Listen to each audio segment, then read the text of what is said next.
Hello students, good morning and Jai Hind to you all. Students, आज की studio में हमारा जो टॉपिक है वो है रफेज एंड वाटर। तो इसके बारे में हम लोग डिस्कस करते हैं। What is roughage and water. Roughage is an important part of our diet. Roughage जो है हमारे डाइट का एक इम्पोर्टेंट पार्ट है। It neither gives us energy nor builds our body. Roughage जो है न तो हमको एनर्जी देता है, न हमारे बॉडी को मेंटेन करता है जैसे प्रोटीन की तरह, और न ही कार्बोहाइड्रेट और फैट की तरह एनर्जी देता है। But it is important for normal functioning of the digestive system. लेकिन डाइजेशन के लिए बहुत ही ज़रूरी है। Roughage is fibrous material present in plant products. Plant product जो होते हैं जैसे फ्रूट और वेजिटेबल्स, उसमें फाइबरस मटेरियल जो होते हैं उसी को रफेज कहते हैं।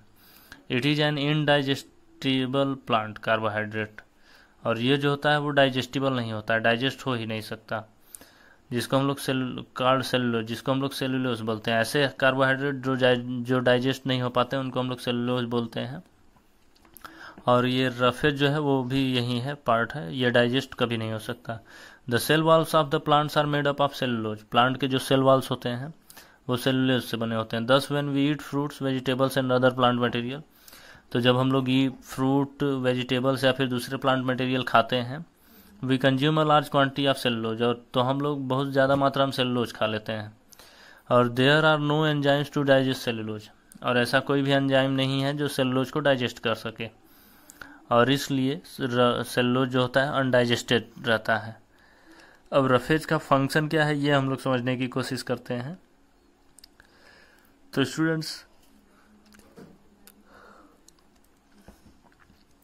it adds bulk to the food which helps in removal of solid waste from the body।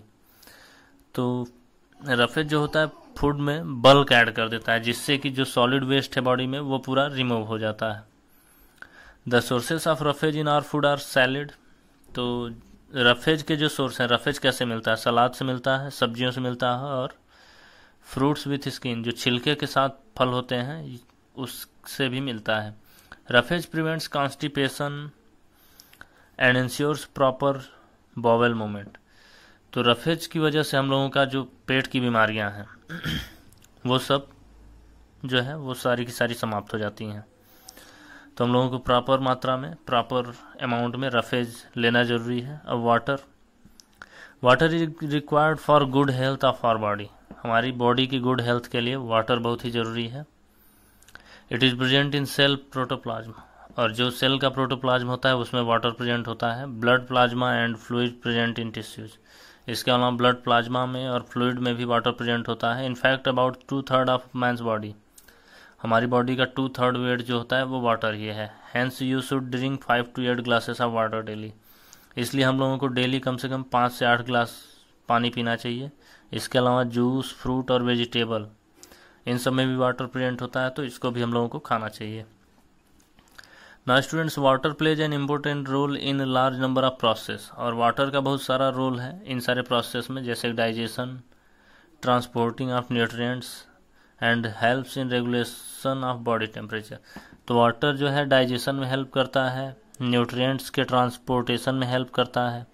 इसके अलावा जो बॉडी का टेम्परेचर है उसको रेगुलेट करने में भी हेल्प करता है, यानी बॉडी के टेम्परेचर जो है उसको मेंटेन करके रखता है।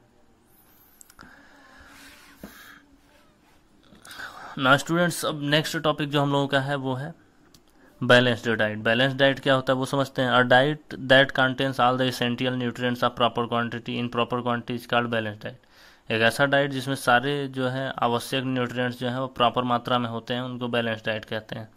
You must eat carbohydrate, protein, fat, vitamin, minerals and fibre in correct proportion. तो हम लोगों को carbohydrate, protein, fat, vitamin, minerals और फाइबर्स ये प्रॉपर मात्रा में हम लोगों को ज़रूर खाना चाहिए। अगर इसको हम लोग प्रॉपर मात्रा में, प्रॉपर अमाउंट में नहीं खाएंगे तो जो हम लोगों का बॉडी हेल्थ है वो हेल्दी हम लोगों की बॉडी नहीं रह पाएगी। हम लोगों का बॉडी हेल्थ है वो डिसबैलेंस हो जाएगा। ना students, if protein intake is insufficient, अगर प्रोटीन की कमी होती है, then you will not be able to grow properly, तो हम लोगों का बॉडी ग्रोथ प्रॉपरली नहीं हो पाएगा। If you don't have enough energy giving foods, अगर हम लोगों की बॉडी में पर्याप्त मात्रा में एनर्जी देने वाले फूड नहीं है, you will feel very tired, तो आप लोगों को बहुत ही ज़्यादा थकान फील होगा। But if you your carbohydrates intake is more than the required amount, लेकिन हम लोगों को जितना कार्बोहाइड्रेट चाहिए उससे ज़्यादा मात्रा में कार्बोहाइड्रेट मिल जाए, then you will become overweight, तो तुम्हारा वेट बढ़ जाएगा। Therefore the presence of all the components in the right amount is very essential, इसीलिए पर्याप्त मात्रा में हमारी बॉडी में कार्बोहाइड्रेट, प्रोटीन सब कुछ होना चाहिए। A balance diet is not the same for everyone, balance diet सबके लिए सेम नहीं होता है। It depends on the age पर यह डिपेंड करता है। अगर ज़्यादा एज है तो उसका बैलेंस डाइट अलग होगा, कम है तो अलग होगा। और इसके अलावा हम लोग जो काम करते हैं उस पर भी डिपेंड करता है। It also differs on the life style of a person follows, इसके अलावा जो हम लोगों का लाइफ स्टाइल है उस पर भी बैलेंस डाइट जो है वो डिपेंड करता है।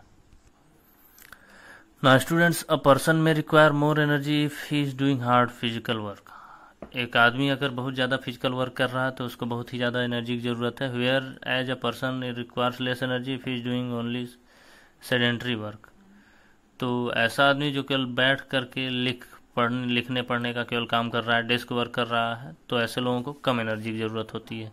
दस requirement of food depends on the nature of work, तो जो हम लोग काम करते हैं या फिर हमारी जो एज है या फिर हेल्थ कैसी है उसके ऊपर हम लोगों का बैलेंस डाइट डिपेंड करता है। तो स्टूडेंट्स, आज की वीडियो में बस इतना ही। इससे रिलेटेड क्वेश्चंस पूछे जाएंगे तो उसका आप लोगों को आंसर देना है। Thank you, have a nice day. जय हिंद, जय भारत।